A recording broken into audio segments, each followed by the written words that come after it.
Et on va poursuivre avec notre feuilleton entamé il y a quelques semaines. Vous savez que nous suivons l'aventurier, navigateur et alpiniste, et vrettiste, devrait-on dire, Éric Loiseau. Il est parti dans le Pacifique où on va le rejoindre à bord du bateau de Race for Water pour sensibiliser les populations à la pollution des mers.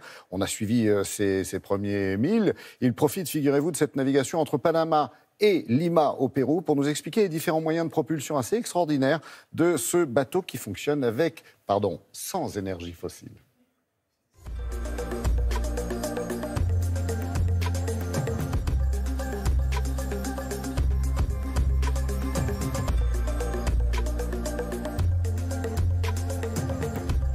Sur Race for Water, nous avons deux moyens de production d'énergie, l'hydrogène et le solaire, et un moyen de propulsion qui est le kite.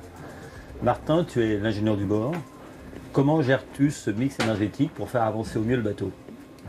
En fait, chaque fois que les conditions le permettent, on va utiliser le kite, ce qui permet de propulser intégralement le navire, ce qui nous permet de recharger beaucoup plus rapidement les batteries grâce à l'énergie solaire.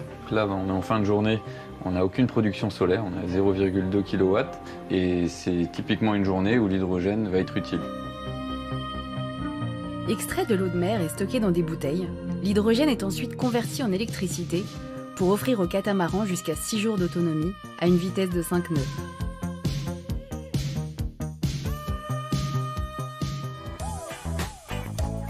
Le catamaran dispose d'un kite de traction de 40 mètres carrés. Il propulse le navire, augmentant ainsi sa vitesse et son autonomie. Le kite qu'on a à bord n'a pas exactement la même forme que les kites de kitesurf. Il a une forme qui se rapproche plus d'une aile de parapente. C'est-à-dire? C'est-à-dire une aile à caisson qui se gonfle avec le vent. Ok, on est super.